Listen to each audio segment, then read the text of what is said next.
all go to the lobby. Let's all go to the lobby to get ourselves a treat. Let's all go to the lobby. Let's all go to the lobby. Let's all go to the lobby to get ourselves a treat. Welcome, ladies and gentlemen, to the Double Feature Podcast, where every week me and my boy David bring two movies together. Sometimes we're trying to find a good marathon, sometimes we're trying to find a way to kill a weekend, but we always have fun at the Double Feature Podcast. David, how are you doing? I am really feeling deeply depressed, Dean. I mean, the world is a disgusting, sad, scary place. Bro, it's 2021. That was so last year. Yeah, it's not even because of anything we watched this week. It was because I couldn't get what I wanted for lunch this afternoon. But that's beside the point. I am actually doing very well, Dean. It was a joke. I don't know if you noticed. I don't know. You're usually kind of sad and depressed all the time. I mean, for everybody who listens, when we're off the air, David is, he's wearing all black. There's guy liner. He only listens to Linkin Park. It's a very, very sad story. I would never But listen to them posers. I listen to only underground things from people who have sad lives. God damn, dude, that's more depressing than I thought it would be. But yeah, speaking of depressing things, so David, we're in comedy month, right? Doing funny movies, doing hilarious laugh riots. But this week we're taking a little detour from the standard kind of slapsticky, raunchy, classic comedies we've been doing up to this point. We're doing dark comedies. What dark comedies are we doing? Yeah, we're doing a couple really classic ones. By a couple of I don't know if you've heard of these guys, Stan Kubrick and Marty Scorsese. I don't really know what that last They name is. sound so familiar. It's almost like we've done their movies on this podcast before. I don't know. I mean, let's hope they have careers after this. It's really iffy. It's up in the air. But a couple of their flicks people may have heard of. Dr. Strangelove, or Dean, if you could say it, because I could never remember it.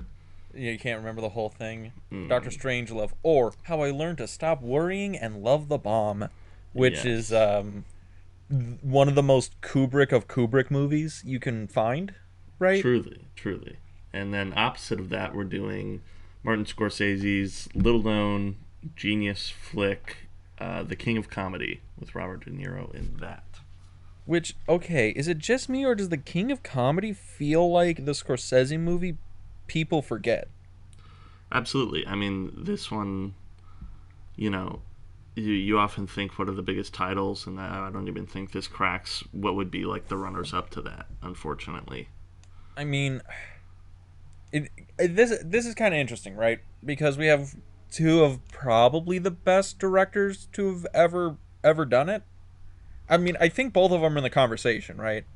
Oh, absolutely. I mean, if anything, I'd say these are two of the best directors to do it, based on their track record. I mean, I don't know. And the fame involved with them. It's kind of up in the air. But I would even go as far as to say Strangelove might be one that doesn't often come up in conversation for Kubrick. So I feel like Oh, sorry, you finish your thought. Oh, I was just going to say there's something connected there, but you go ahead. Yeah, well, sorry, but my thinking is like, okay, for Kubrick, I think a lot of like current film people, when they think of Stanley Kubrick, they think of like The Shining or like 2001: A Space Odyssey, right? Yeah. And then you have people who are on Scorsese's side and they know, the gangster flicks, Goodfellas, they know Taxi Driver probably, they know The Departed, which also we did The Departed on this podcast and we loved it. And Absolutely. yeah, it is interesting because these two films are, if these were any other directors, like starting directors, these movies would be like top of their resume. But these guys are so good, they're like, they're like the fifth film on their IMDb of like their best movies. Yeah, I mean, you might even, like I said, it might even be lower than that, but deserve way more because again, one thing I think I've said on the last episode is that the reason we chose these two is because both of these directors, this isn't the genre they normally work in.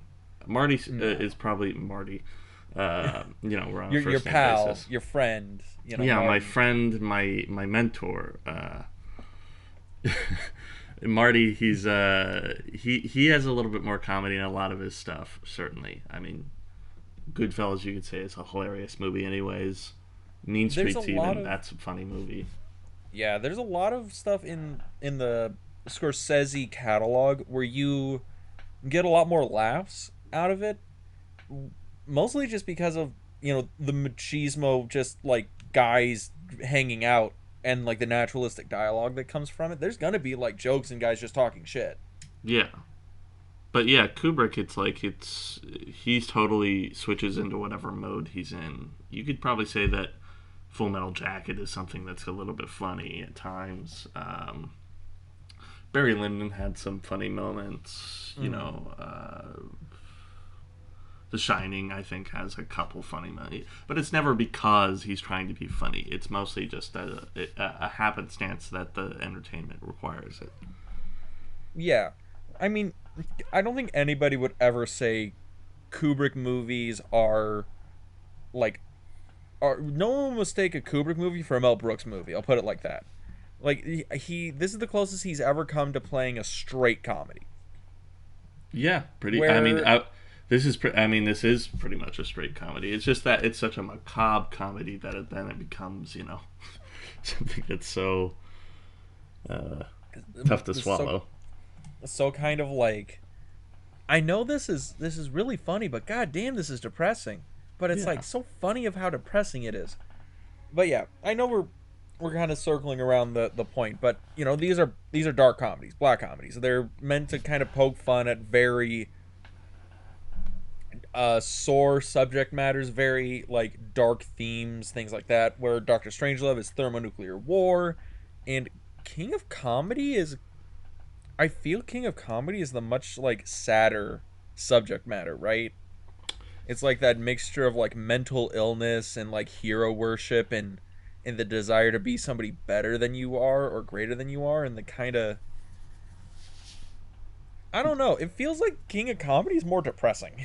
Yeah, I mean,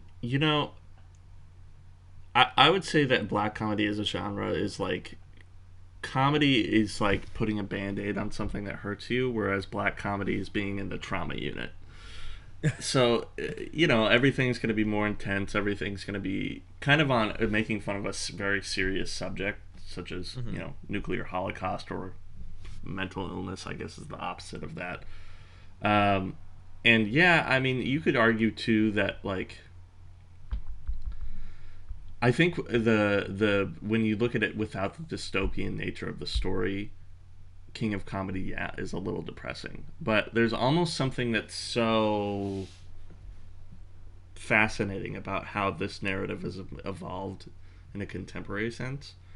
Because now it's like, there's a movie that Hulu put out a while ago called Ingrid Goes West that deals with pretty much the same story, celebrity worship. She's obsessed with this Instagram influencer. She moves out to California. That movie actually is depressing because it's literal, because it's just her going and trying to take over this person's life, and eventually it just kind of ends on like a sad note, where it's like, or not a sad note in the tone sense, but sad like, ooh, that's kind of cringy to watch.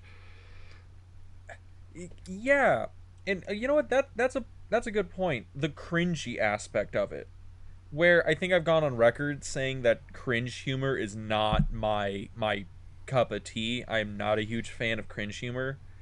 Like I just want to like curl up into a ball and like close my eyes and wait for the scene to be over. And the King of Comedy is full of moments that should just be cringy and like really sad and like, oh no, please stop. But it's the conviction of Robert De Niro that just makes it like, it makes it like hurt less. I don't know. I think conviction of Robert De Niro is exactly right, because I think the one thing that separates Ingrid Goes West as an example versus this movie is that there's a grandiosity to it that certainly exists within the character's mind, but you totally buy into after a certain point.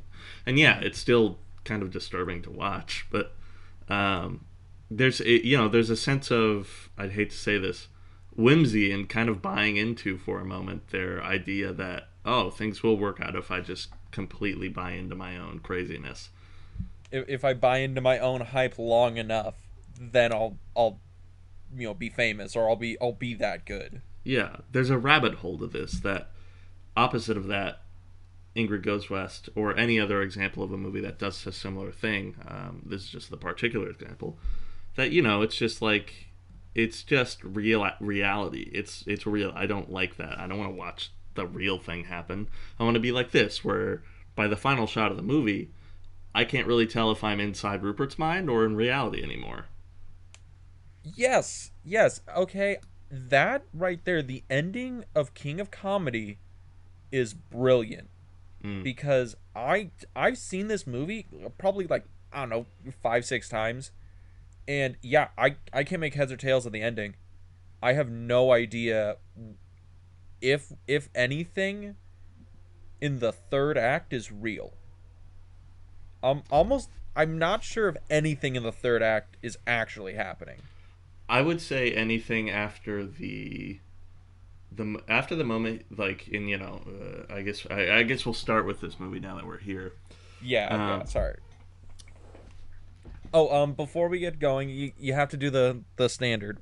Give people the elevator pitch, and then we'll just jump right into what we're talking about.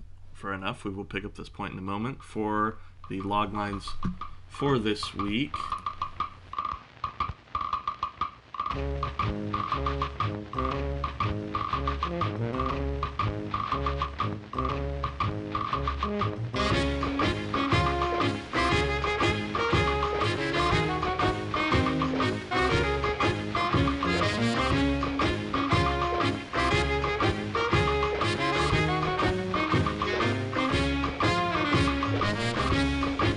Dr. Strangelove is about a mentally ill major that sends a military base into a violent frenzy after taking the nuclear codes hostage and forcing the nation's leaders in the war room to think about what they've done. The King of Comedy is about a basement stand-up that takes his friend and mentor hostage in an attempt to get the airtime he feels he's owed for saving his life. Dun, dun, dun. Both of these sound like they're gonna be like hardcore like thrillers. Right. Yeah, and I think that's what I tried to go for in writing those log lines, is I really tried to capture the grandiosity that both of them have. Yeah. And a little bit of the irony. But, yeah, I mean, so back to our point about King of Comedy, because I'd love to start with this movie. This is a great film. Oh, yeah. I'm on record saying Martin Scorsese has never made a bad movie. Absolutely. I mean, I haven't seen all those movies, so, I'll keep that as He's made a lot of them. Yeah, I'll keep it as the open. Yes, I agree, but we'll see. He's made a lot. Yeah. I mean, he's also commercially the most successful director ever. But we'll see. We'll see how his career pans out. Yeah. So King of Comedy, that final bit, like, part of me, I think the moment where I lost touch with reality, so to speak, is the moment his head is pushed into the car and we move into that montage of all his, the news and everything. The first bit where you're actually in the final shot. That's where you're out. Yeah, I mean, I think the most of the other stuff happens because it's like, it's for the most part real. I mean, whenever we go through most of there's these moments throughout the movie where we kind of are in Rupert's fantasy, and then we move back into reality, and it's brutal and cringy, and then we move back into the fantasy. And he's like this smooth operator, famous king of comedy character. Right. And he's Jerry Seinfeld. He wants to be, the biggest name in stand-up on the late night circuit, or specifically on whatever the host named Jerry, whatever show. Yeah. Which, by the way, Lewis, man. But yeah. I'll put this out there real quick. The moment I saw that the host of a late night television show was wearing glasses, lost me. What? That was where they got you.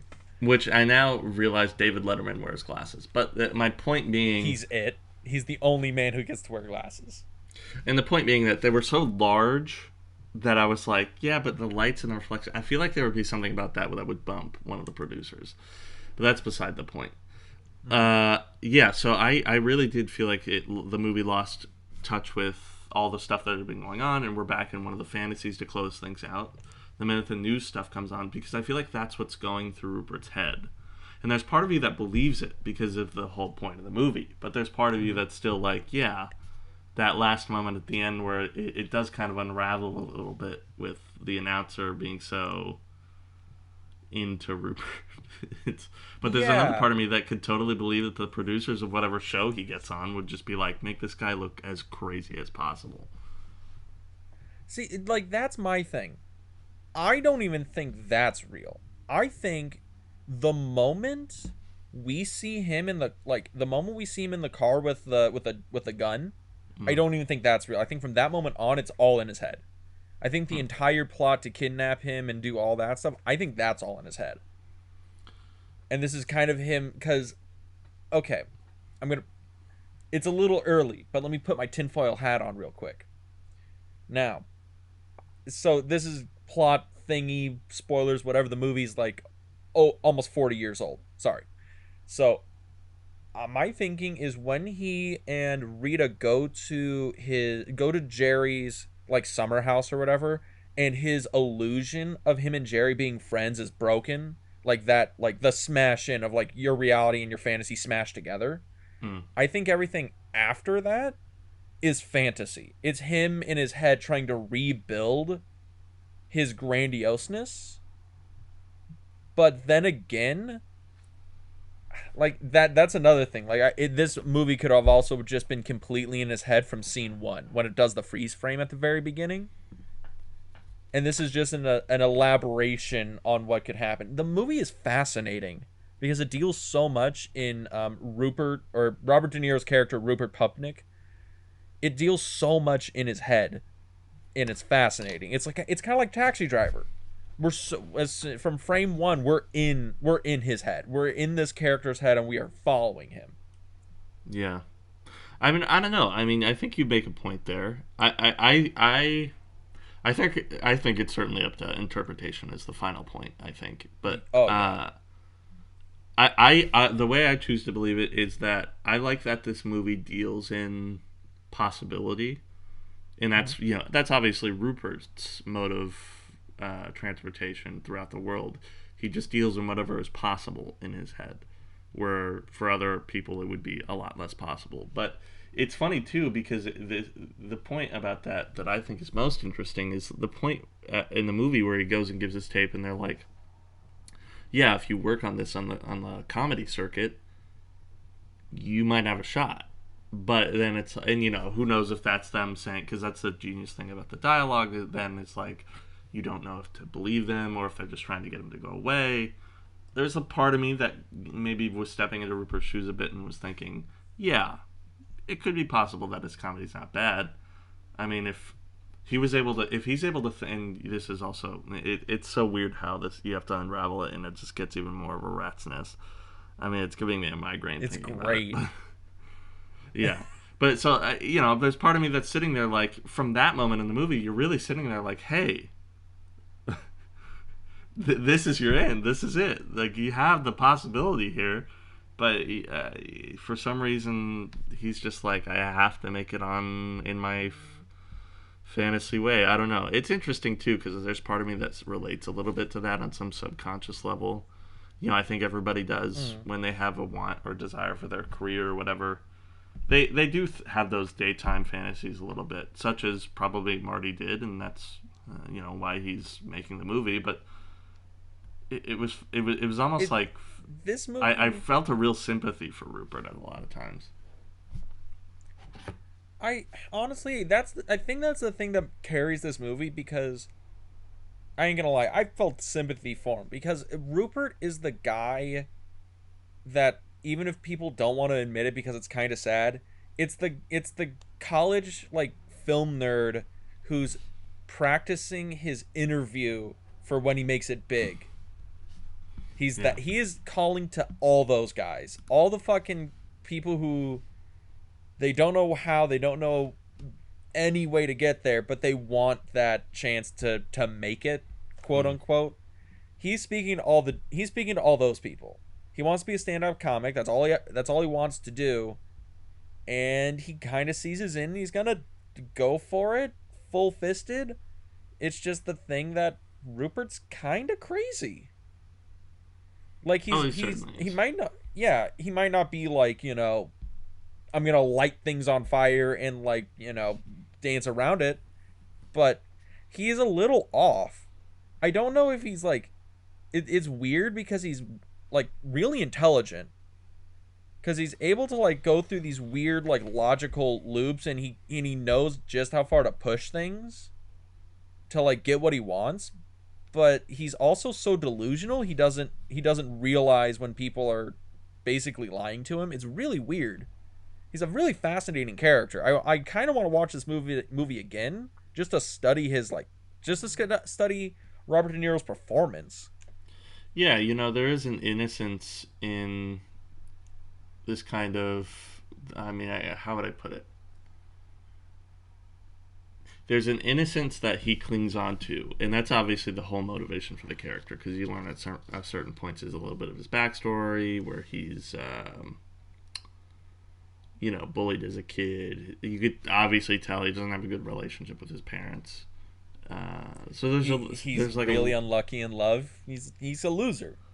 He is. That's him. He's kind of a loser. And it doesn't even, I mean, for all I know, doesn't even have a job. Most likely is literally surviving on having friends in the autograph community, which was an interesting one. And that's a point I want to actually touch on later. But I feel like everything after that is just a motivation to hang on to that innocence, whether with him or what he believes it to have been in the world. Because that's obviously why he likes this nighttime host, is because it feels so innocent for somebody to be so selfless to want to entertain the people, as they would probably put it. You know what I mean? Mm-hmm. Yeah, I agree with you.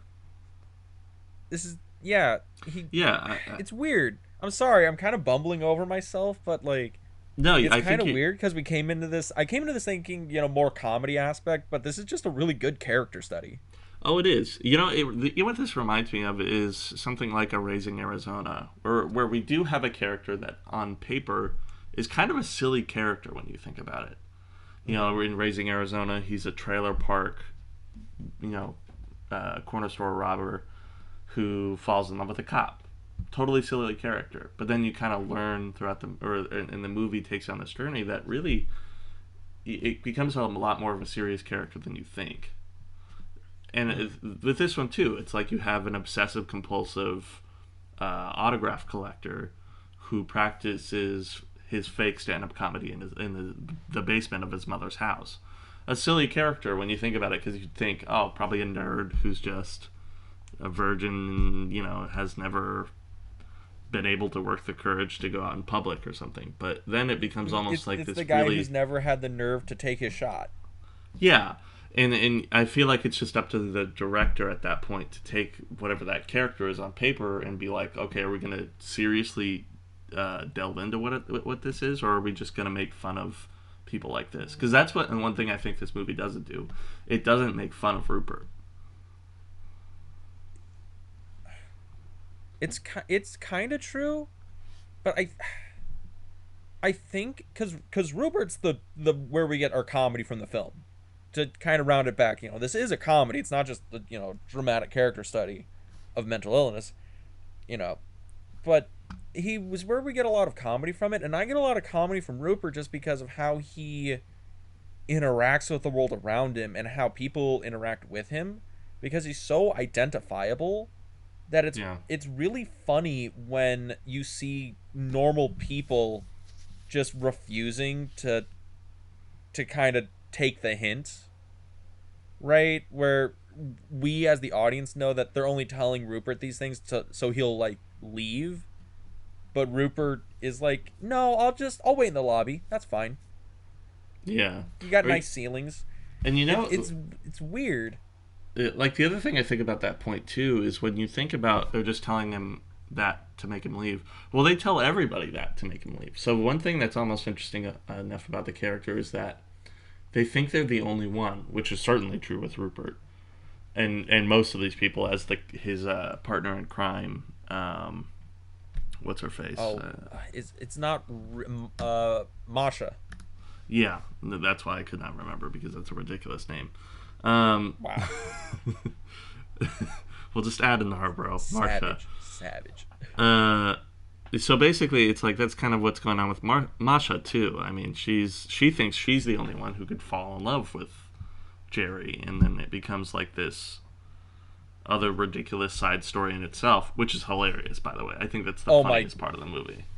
Oh my god, when she just starts trying to seduce him, but she's making wild boar noises. Oh my god, I fucking died. Yeah. That is the point in the movie where you realize, oh wait, yeah, this is actually just a comedy.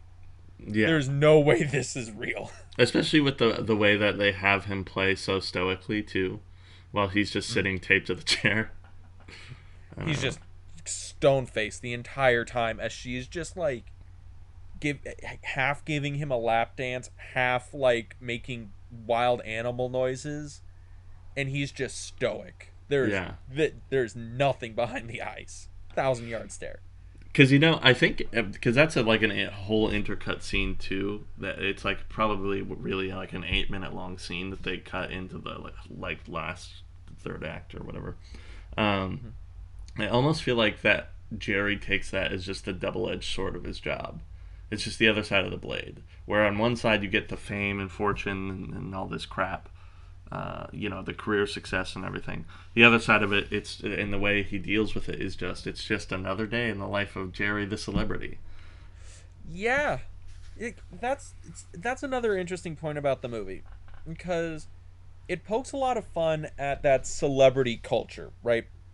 And kind of that the celebrity worship and the weird people that you see in those celebrity worship groups. The autograph collectors are kind of an interesting point on that, because you have Rupert, who has his autograph collection, and it's one of those points of pride thing where it's almost like he's like, yeah, I'm the best autograph collector in Manhattan, what's up? And then you have Masha, who is just like Masha feels way closer to people now who exist in terms of the celebrity, the people who crush on celebrities to a very not healthy way. Right? Because she's the one who sneaks into Jerry's car and tries to leave him love letters at his office, and I think she has a restraining order. Jerry actively runs away from this woman whenever he sees her. Or who else she feels like, honestly? Because my favorite part about the scene is when she screams about her parents. That explosion is just perfect, I think. And what I see when I see that in the scene is people in comment sections. You know what I mean? I know what you mean. It's the people who are angry about their own lives, so they feel a need to take it out on the people who are quote unquote bigger than them, and it just becomes this, he acts out at the end of the scene. It's really, you're gonna fucking blame me for your problems? Get a hold of yourself, man. I don't know. Yeah. But the sad thing too is I am here to report people like Rupert do exist. I've run into them.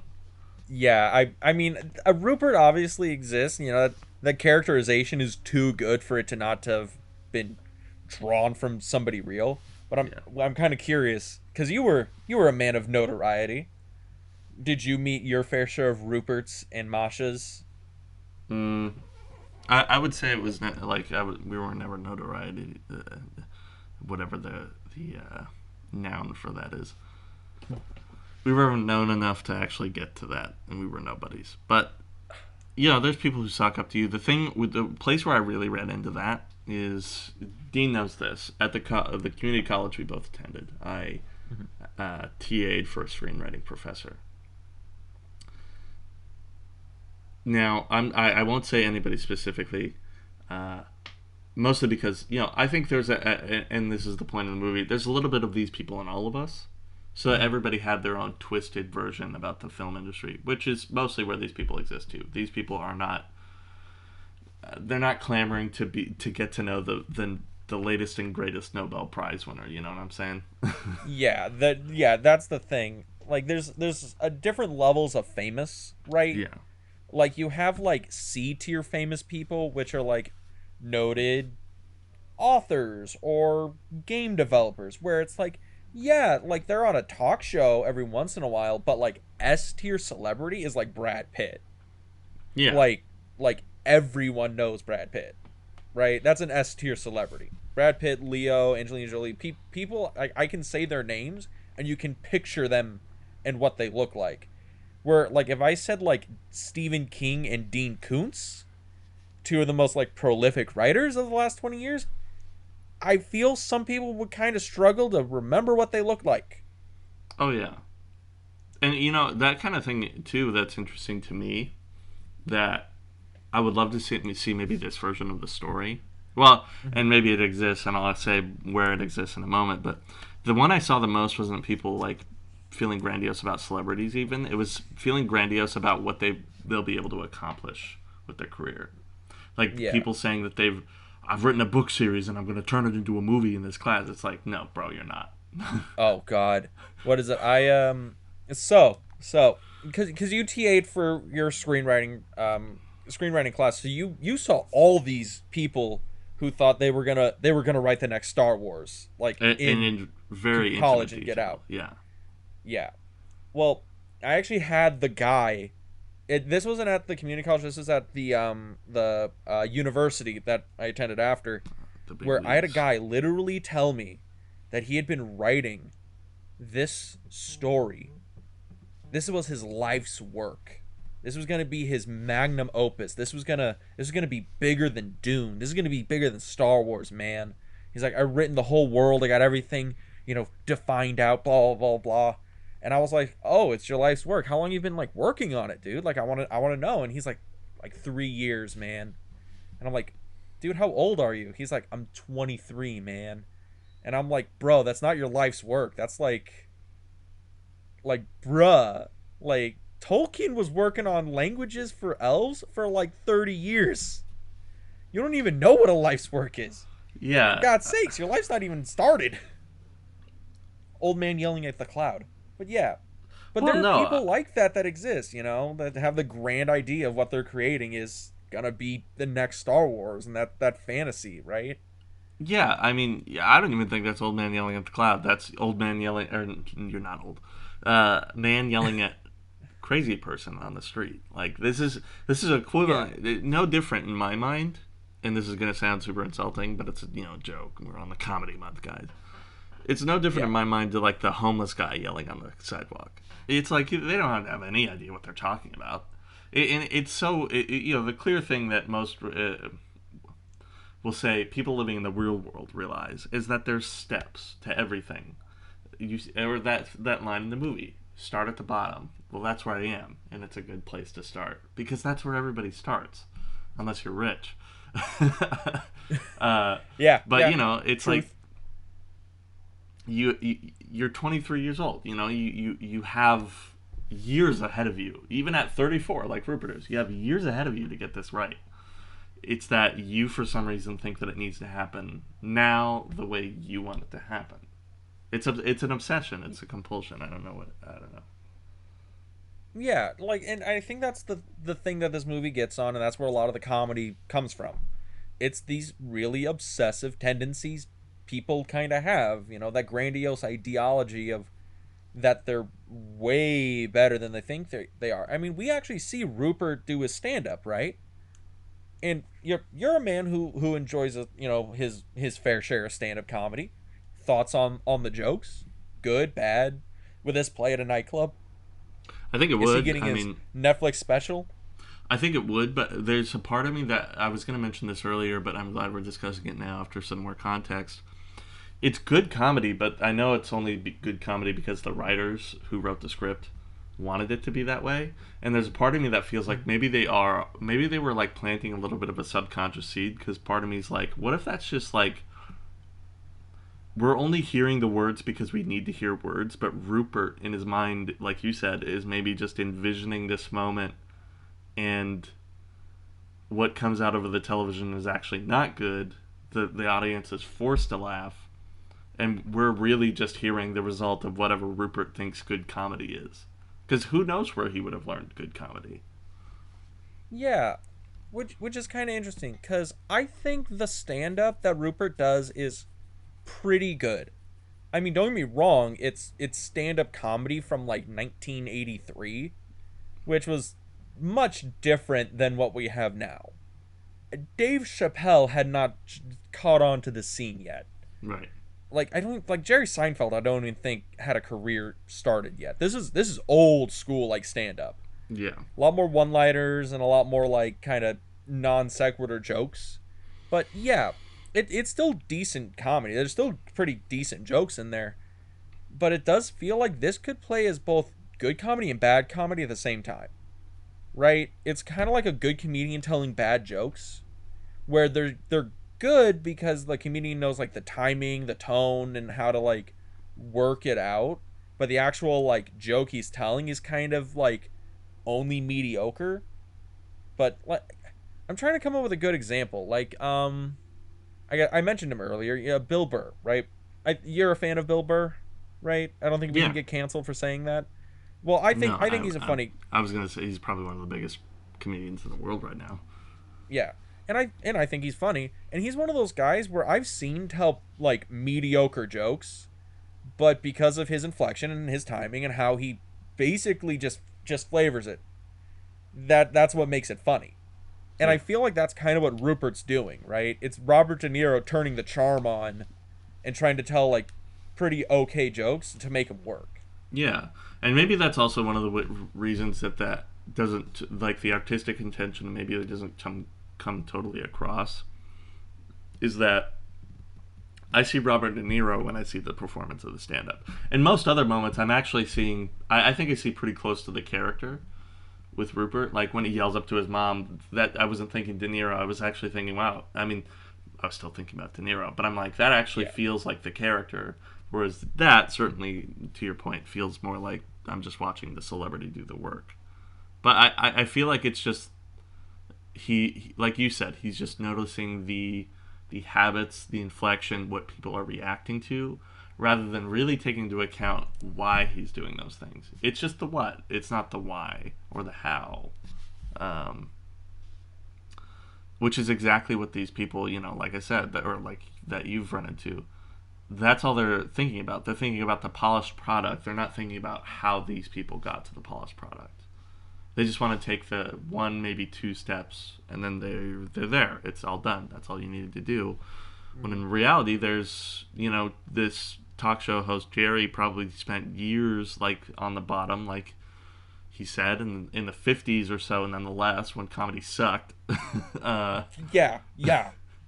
Like that's the thing. Jerry in the film probably did what Jerry Lewis did and basically just worked from like a child until he was, a grown ass man doing comedy, and he just kind of just kept doing it. Right? It's the thing, like, how do you get to Carnegie Hall? It's the same as everywhere else. It's practice, practice, practice. Yeah. Yeah.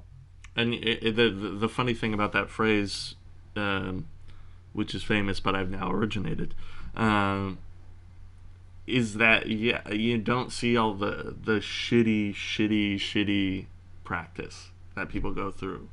Like, there's a lot of... I think one of the movies we've watched on the podcast... okay, why can't I remember the name? Moneyball. Yeah. Aaron Sorkin. There's a line in that movie that perfectly illustrates this. There's 50 feet of crap, and then there's where that practice is. And you just gotta dig your way out through that 50 feet of crap. And this is almost bordering on, like, the life advice section of the podcast. Once you finally free yourself and realize that everybody out there sucks 90% of the time and 10% is what they show to people, you finally kind of get the confidence to just suck 90% of the time, like the rest of us. I mean, we suck a little bit more than 95% of the time, but, we try. We're trying to, work out to, 95% of the time is where our goal is. We're at, 97. And we might not even get there, but we'll be happy with whatever we can get, Dean, and that is living in the real world. Yes, where Rupert is far removed from. Certainly. But, yeah. But, speaking of the real world, we're about to get to something that might be becoming a little too real. And that is our next movie on the podcast. Dr. Strangelove, or How I Learned to Stop Worrying and Love the Bomb. And God, that is the longest title to ever be nominated for an Oscar, by the way. Letting you all know. Well, we will get to Dr. Strangelove and the long title right after Pumpkins.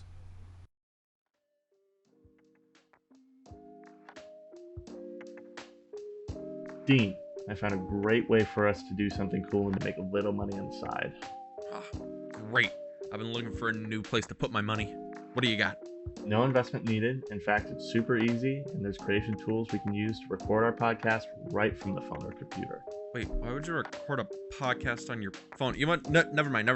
Where do I put my money for this? I don't need any of your money. We can even get our podcast distributed to big streaming platforms like Spotify and Google Podcasts. Oh, I get it now. We're talking big business here, okay? So you're going to need a lot of money from me. How much money are we talking here? No, definitely don't need any of your money. In fact, we can make money from the podcast with no minimum listenership. Okay, now I think I'm getting what you're going at here. We need to spend money to make money, so we're talking some big gains here. Big gains. No, definitely no. I don't need any of your money. Just all we need to make a podcast right in one place. Okay. So what you're telling me is that you're going to need a pretty big check from me for this podcast. So do I just make it out to cash? Because it's no problem for me. I'll just write it up right now. No. Listen, Dean, just head over to anchor.fm and check it out. You'll see why Anchor is the best place for us to record, edit, and distribute our podcasts. And I definitely do not need any of your money. Shut up and take my money.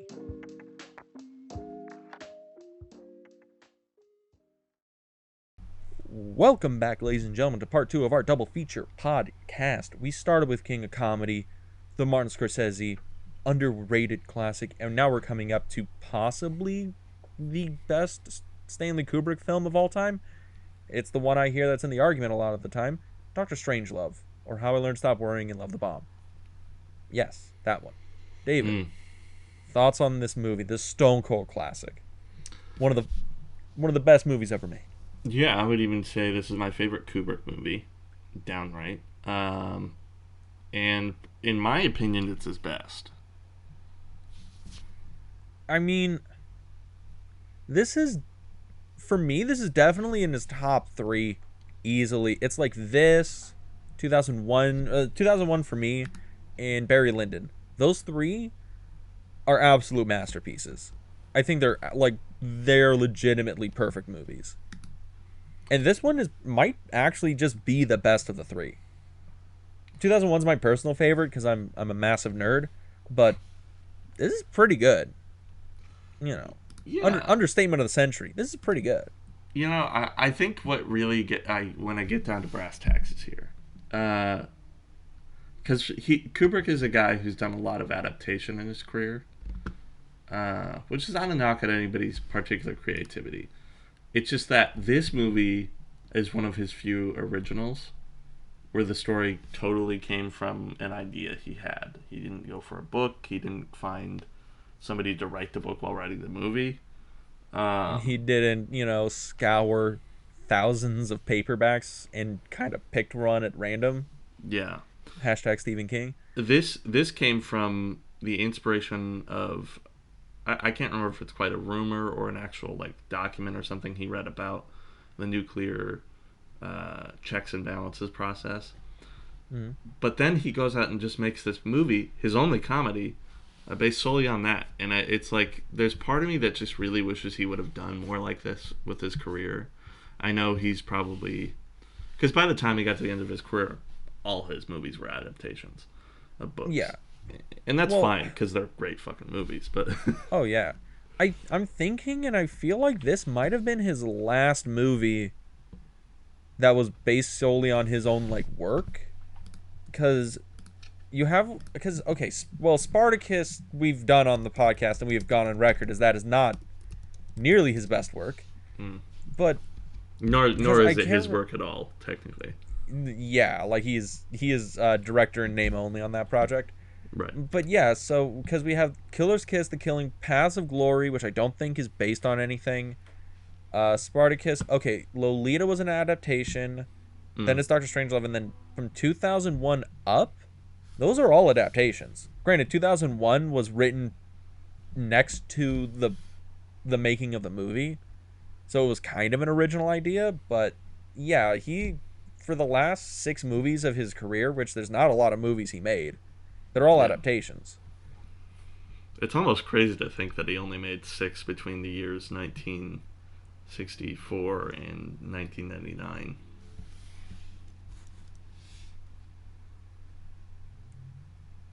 Kubrick needed to make more movies. Why did that motherfucker have to die? I'm a little mad about that. Well, he was quite old. Yeah, he was like 70. He was like 70, and he like chain smoked his whole life. So yeah, and it happens. That's what happens. But you know, the comedy stylings of Stanley Kubrick showing up in this podcast. Yeah, the wheel in the sky keeps on turning. But I don't know. I mean, like, certainly, it's like this is such a creative movie. It's such a witty movie. I think he employs some of his best acting tactics in this movie. From what I've heard, is like some of them. It makes me wonder if like because a specific story is that the actor who plays the general, George C. Scott, General Buck, apparently was like didn't want to overact as much as he shows up in the movie. So what Kubrick did is say, just play it up as much as you can because we're doing the test right now. Just play it up. We want you to warm up, and I want to see you like warm up hard, right? And then that's what he shot. Yep. That's a true story. This is also one of the only movies where Kubrick allowed like improv because he had Peter Sellers, which I hope more people nowadays know who Peter Sellers is, because Peter Sellers is legitimately one of the funniest actors ever. Oh yeah. He was one a of my superstar at this time. Yeah, he was. He also worked with Kubrick before in Lolita, but he was in The Mouse That Roared. He was in The Party. He was in. Oh God, he was Detective Clouseau in the Pink Panther series. He's one of the biggest like actors to do it. Yeah. And he's great in this movie. And he plays like 3 roles, and they're all hilarious. He plays the captain, the British captain who's way too like prim and proper in the face of utter Armageddon. He plays the president who is just absolutely like at his wit's end. And he plays Dr. Strangelove, who is this caricature of like Project Paperclip. But I think before we knew what Project Paperclip was. It's fascinating. Yeah, I mean,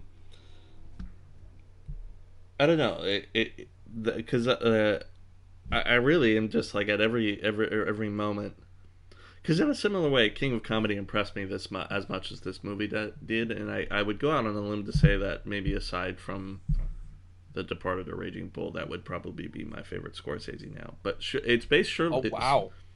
This is a new thing for anybody listening, because David, every time I show you a new Scorsese movie, it becomes your favorite. Yeah, I mean, Mean Streets was one, The Departed, this is for Goodfellas. perspective.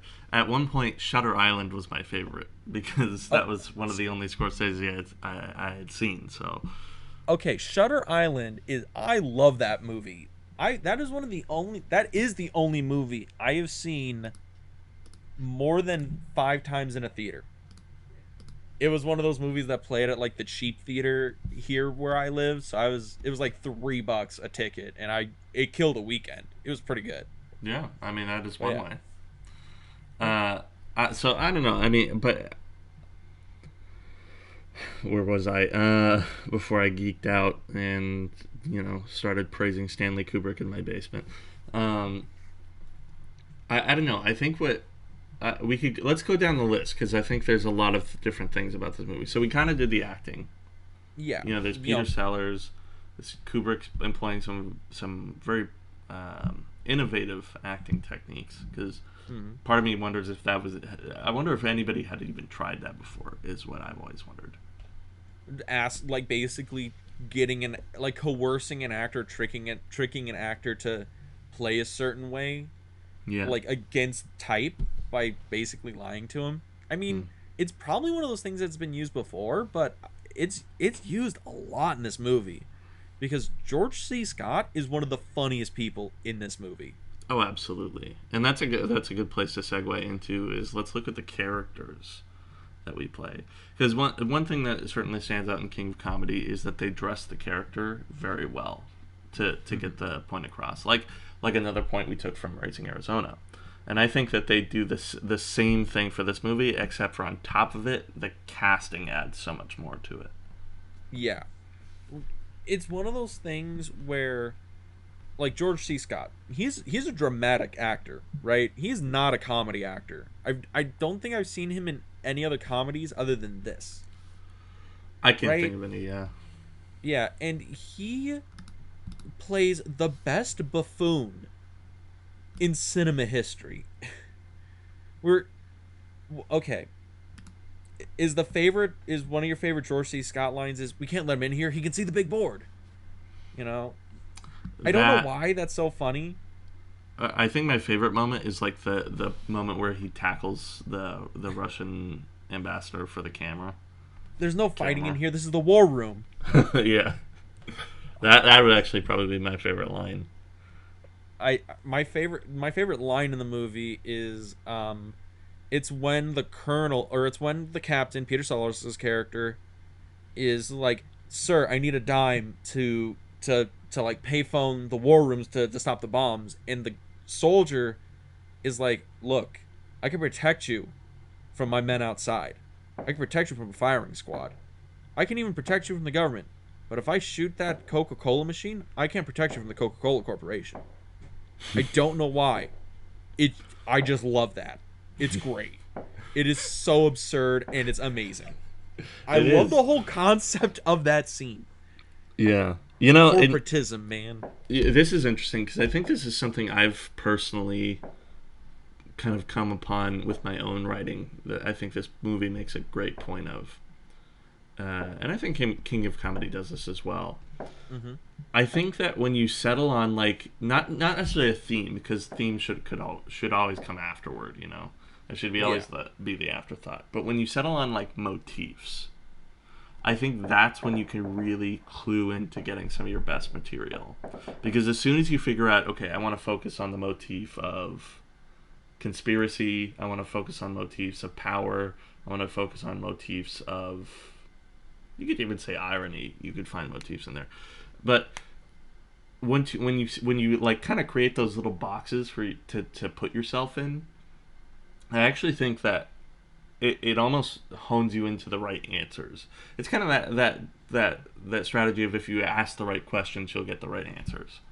Instead of like, okay, what is saying, going out and thinking of anything he could say. Let's think about what he could say about power. Or specifically what he could say about, cabals, or which is what he says about the Coca-Cola. And I feel like when you do that as a writer or director or actor, whatever, that's when you really start to uncover all the gold. And there's a lot of gold in this movie. Absolutely. So, I want to know. So do you know the super secret pun plot of this movie? I feel like I do. All right. I feel like I know what you're talking about, yeah, but I'll let you say so. All right. So the whole crux of this movie when we really think about it. And this is how deep the comedy goes in here. So we have the general, Brigadier General Jack D. Ripper, is going to bomb the city of, I think it's Laputa, something like that, in Sounds more Russia. Spanish than Russian. Something. Yeah. What I know is that what that village name actually translates to is prostitute. So the whole movie, the crux of the whole movie is Jack the Ripper is killing a prostitute. That's the movie. That's interesting. That is not what I thought you were gonna say. Yeah. So or you know, there's a lot of weird like sex jokes in this movie too. Like the whole thing of like the Brigadier General is like the reason he wants to blow up the world is because the Russians are poisoning the water because he can't get hard anymore. People miss that. People miss that. That's like that monologue he has. That's true. He's like, yeah, they're infecting our water and making us less virile and fertile. Yeah, and you know, it's even affecting me. Like, people. It is an interesting point because I think there's two things about that are notable. Is first, that's kind of a similar point like in King of Comedy where you start to like get in the POV of a certain character and be like, oh, this is crazy what we're doing here. Because you're totally in Peter Sellers' like eyes in that moment where you're listening, but it's just kind of starting to sound like static, like radio static, because you're like, this is not where I thought this was going. You're like, this guy is off his fucking rocker. Yeah. How can I get out of this room? And that's how Kubrick obviously is trying to play the scene. The ironic thing about this in the year 2021 is that did Stanley Kubrick predict Alex Jones? The water's turning the frogs gay. Well, and it's it's that exact thing. And it, you know, extends from what Kubrick is going for here. What Kubrick is going for here is he's playing with schizophrenia, you know, that kind of thing. He's making it out, it's like, this guy's a whack job.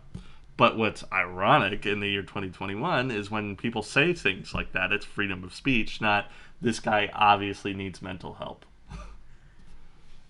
Bro, my favorite non sequitur meme. It's happening. Oh my god.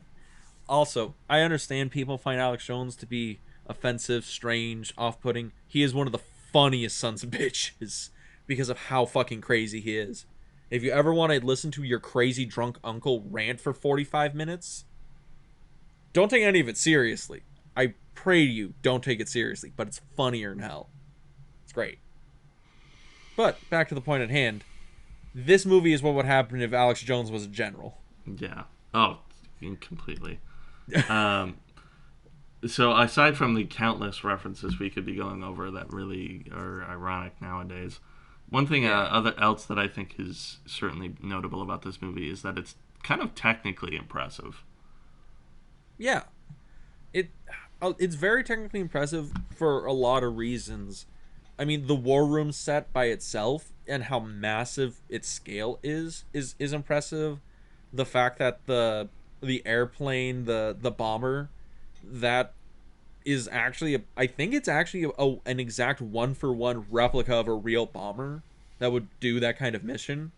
And it was like so good the US Air Force had to like step in and say they had to change shit in it because enemy people who would watch the movie would be able to figure out how to fly one of these things because Kubrick's a crazy person and that's how accurate he wanted. Isn't that ironic too? Because this is all coming on research that technically looks into the whole process of nuclear mutually assured destruction.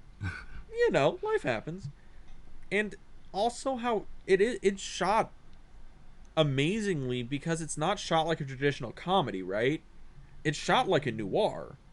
I would even go as the lighting certainly. I would even go as far as to say it's not shot like a traditional comedy because in my personal opinion, I feel like cinematography is a drastically underutilized aspect of the film in a lot of comedies. Like the lens choices and framing and all that, the whole shebang. I feel like comedic directors are always neglecting, partially because they want to get the movie done on a simple comedy. But it's like, you know, I feel like you can get so many good things out of just thinking about the camera while thinking about the gags. And this movie totally does that because not only does the camera contribute to some of the gags in this, but it also then goes back and contributes to the meaning of the movie. I mean, that where everything in a plane, everything's close and tight together, versus the war room is all wides and specifically staged. My favorite part of the movie is when you go from like seeing only the kind of the one side of the war room, where you're pretty much facing the board and that's it. The big board. Yeah, and then when it's actually in that moment where the general tries to wrestle the camera away from the Russian ambassador, you flip around and see the windows of the bunker or whatever that they're in, and you kind of realize, oh, the room's not dark because this is like an exaggerated set. The room's dark because they're hiding from what they're potentially afraid of. Yeah, and that's when the movie starts to get serious, and it just contributes to that kind of like, that's dark, but fuck, that's good. This movie. It's like this is so dark and it's so funny. The whole thing with the General Ripper and Captain Mandrake, when they're fighting off the opposing forces, like the army coming in to like take back the base. It's so funny because Mandrake is just still trying to convince Ripper that maybe we should not, gun down all these people with this MG42. And he's doing it with that inflection. Like, he's just, like, asking him to, like, pass him, the notes or something for, like, the meeting. It's just so passive. And all the toning and all the, like, wordplay and the performances, it all builds up to being, like, really funny. Yeah. I don't know. Even General Ripper's suicide gets a laugh out of me. Definitely. Just because of how Peter Sellers reacts to it. And it's kind of that deadpan that we said we were missing. Of course, this is before the deadpan of Leslie Nielsen, so it was certainly at a time when that still existed. But this is exactly. He was working, but yeah, well, that's true. He was a dramatic actor, though. Dean, give him some respect. It's true. It's true. He could have been in this movie. James Earl Jones is in this movie. True. There's a couple moments I really think about when I think about like comedy and cinematography.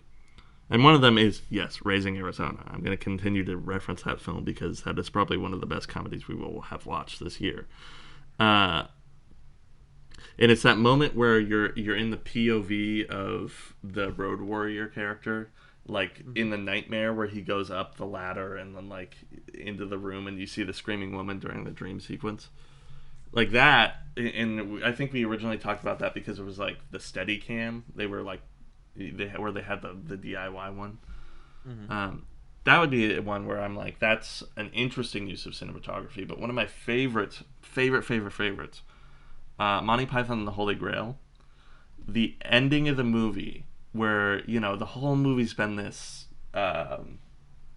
this kind of medieval epic.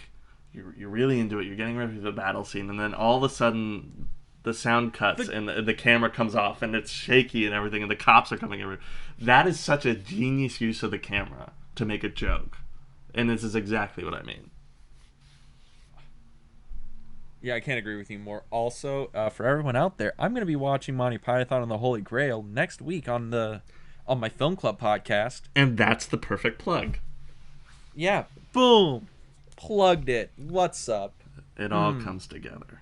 It all comes together. And in terms of coming together, I think it's time for me to slap on the pretentious cap for our pretentious minute question. Now, this is comedy themed. I've kind of evolved the question a little bit. Week 1, it was what makes a director funny or a film funny. And then it was what makes a particular actor funny when we examined Leslie Nielsen. Now, we have something different. These two directors, they are not known for comedy, and they chose to do these dark, pitch black comedies, but they're naturally dramatic directors. Do you think they pull it off? Do you think the style they pull from their dramatic work works to the benefit of a comedy? Like their authorship, of course, benefits a comedy. Yeah, I think they totally pull it off. I mean, if evidence of this podcast isn't enough, I mean, these guys are two guys who are obviously at the top of their game when they're doing these movies, and the only thing left for them to do is, because obviously these movies are helped along by the fact that they also have like poignant things they're trying to say. Mm-hmm. So that's part of it. I would be more inclined to see if these directors could do just straight up comedy, not necessarily about anything that they're trying to get across. Because obviously Marty is trying to get across the celebrity worship thing, which in his own right he might have a right to make fun of, because he's certainly told personal anecdotes about being obsessed with Ford's movies. And opposite of that, Kubrick loves these kind of grandiose existential things. It just so happens that the subject that is the subject of the existentialism is so ridiculous that he almost, like, I think this is another personal anecdote he's told, he almost had to make the movie funny or else it would just be so darkly depressing. So for them it's like this directorial choice that's just perfect for their logic for making the film. So I would be interested to see them tackle like a straight up comedy, something like maybe the Coens opposite of them, which I won't go back to Raising Arizona this time, but another movie that they made that Tom Hanks starred in that I know was Lady Killers. Yeah, that I think is something like a straight up comedy that I would like to see these directors tackle, because I haven't seen Lady Killers, but there's part of me that when I look at it I can tell, oh, this probably isn't the top of their game, because it's not like, it's not that good. Because when the Coens do comedy, they're on top of their game, but it's most often also because they again have something they're trying to say along with it. Yeah, I think that's kind of the interesting point here, because these directors, they're kind of, it's interesting because they're playing into their strengths, right? Yeah, Kubrick's playing into his like perfectionism and his, masterful work use of the camera. The man was a photographer for how many years. And then you have Scorsese, who's, I think his master stroke as director, his ability to examine characters, his ability to like put you into the mind of a character and kind of like let that ride the movie. And it'd be interesting to see them just try and make a Mel Brooks movie, right? Where it's just like a slapstick, all over the place, try and make a gag every page kind of comedy. a little bit. Even then, it's kind of the difference between something like Blazing Saddles, where he had something he wanted to say, and maybe Dracula, Dead and Loving It, where who knows what they were trying to say. They were trying to make fun of Francis Ford Coppola's Dracula, probably. Yeah, it was right when we were getting to spoof movies. We've been making fun of Dracula, Dead and Loving It every episode this month. Maybe I need to go finally watch it and see if I'm just full of shit.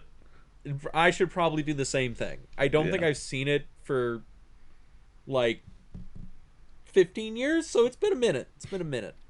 But yeah, so overall, I think we can agree. Like, these two, just the raw talent behind these directors could probably make any kind of film work, and they're very successful in making this. So yeah, I guess that comes up to the about the end, the wrap up of the podcast, and we get to our little final questions. So, first one, the big one. Both these movies, do you think they make a good double feature? In terms of black comedies by directors you don't think would make a comedy. Yeah, I think this is a really interesting double feature we put together. This is probably more on the unconventional side of our list, where they're not necessarily by the same director, they're not necessarily about the same thing, but there's kind of an interesting theme that runs about the double feature that I think is it really comes together. Is it going to be a little depressing? Yeah. But is it going to be hilarious? Yeah. And yeah, I think that's what exactly this is trying to accomplish. So I'd say this is one of our best yet. Yeah, honestly, this was one of the double features that on paper I thought was going to be a dud, but after watching them, they kind of worked perfectly. Yeah. Like, I think you watch King of Comedy into Doctor Strangelove, and I think if you watch it like that, it's like perfect, because you start with kind of this personal like weird dark comedy, tragedy, sad, weird story, and then you go to this kind of movie with these big sweeping themes, and then the world blows up. And I think that's the best way to end your double feature, is the world blowing up. Yeah, And certainly. I mean, especially with such an iconic ending too. You know, riding 'em cowboy down to Kingdom Come. yep. So, again, the next question. Maybe the weekend's getting cut short. Maybe you can only watch one of these. What do you pick? Because I think these are both probably like these are both S tier movies, right? For movies we've watched this year, I think these are top tier movies. Absolutely. So, if you can only pick one,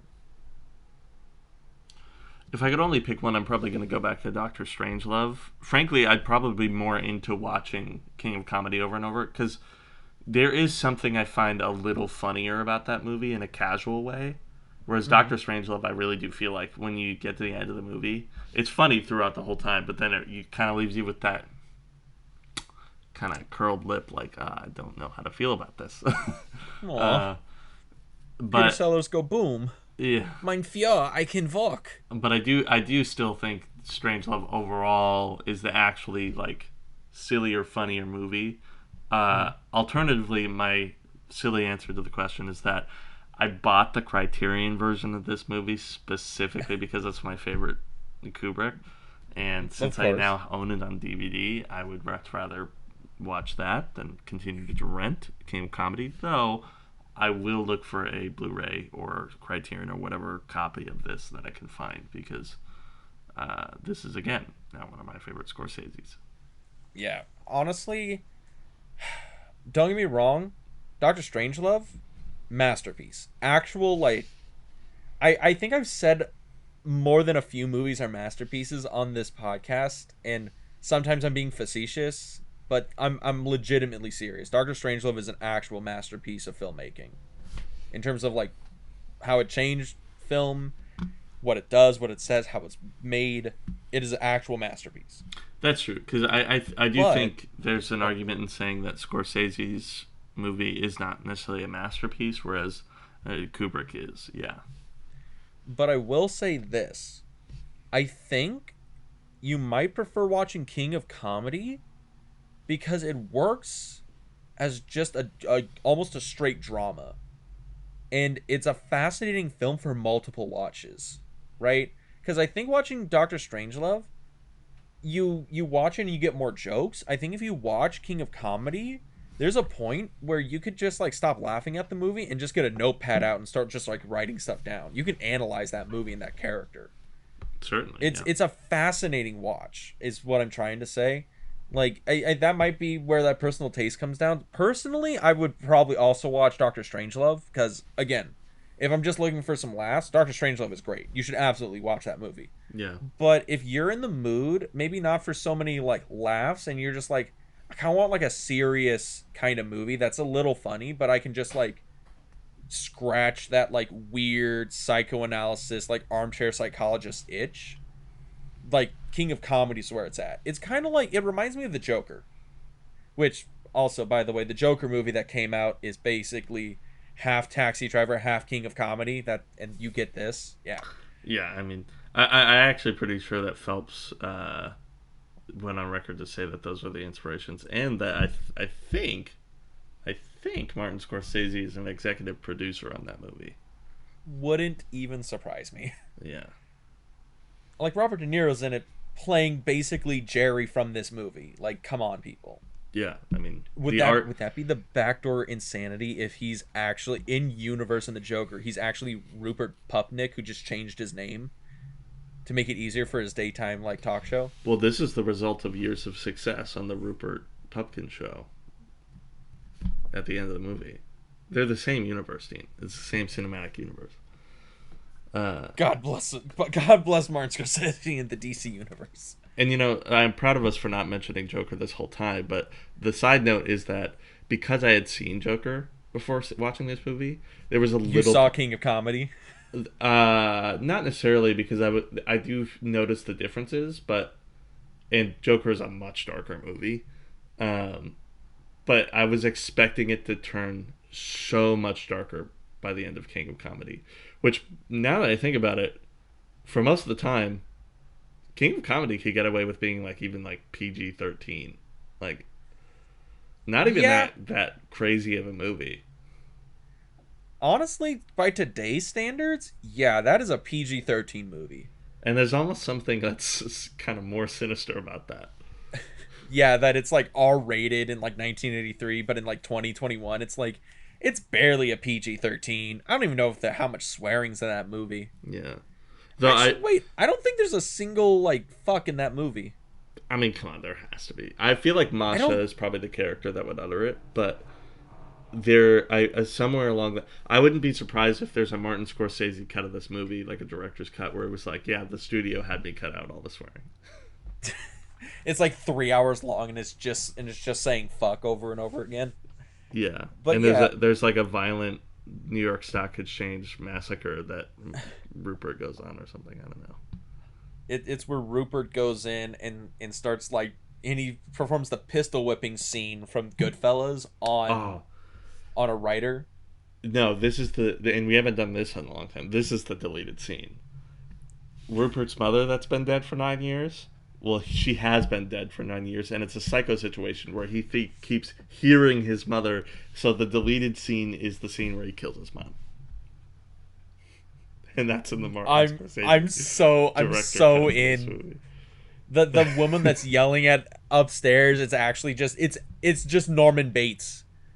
That's what it is. His roommate is just Norman Bates, and Rupert's just like too mean, or no, is too like you know, polite to point out that Norman Bates isn't actually his mom.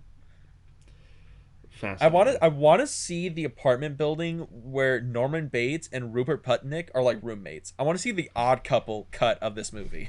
You know, and I know this is like at the end of the podcast, but again, and we're going to keep going on about King of Comedy, but a couple interesting final points. First of all, Rupert's mom is Martin Scorsese's mom. This is another casting for them. Another cameo by Mrs. Scorsese. And if you're probably more noticeable, Scorsese does appear as the TV director for the episode that Rupert hijacks.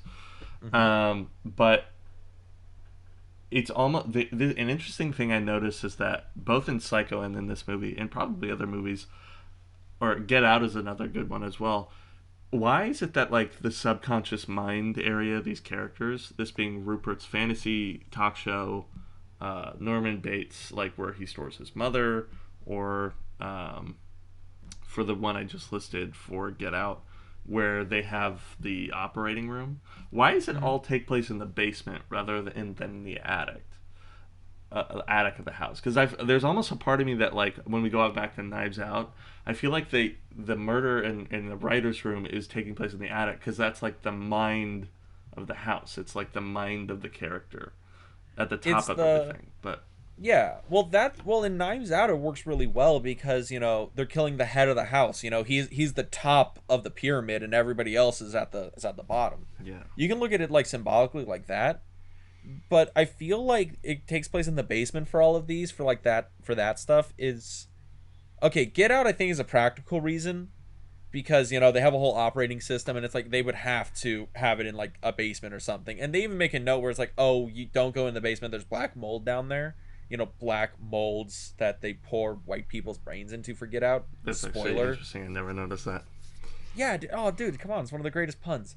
And then with these and the crazy people, it's, you know, where do you hide stuff you don't want people to see? It's like in the basement, right? Rupert lives in the basement. He puts all his interview stuff and all the, you know, his hopes and dreams are in the basement because he's like, I feel like that's symbolic. He's too ashamed to show everybody how big he thinks of himself. That's right? True. I mean, maybe it is more like a tip of the iceberg situation where, you know, Freud's, you only see 10% of the iceberg and everything else is 90% below. But that's the final point we'll make about this movie.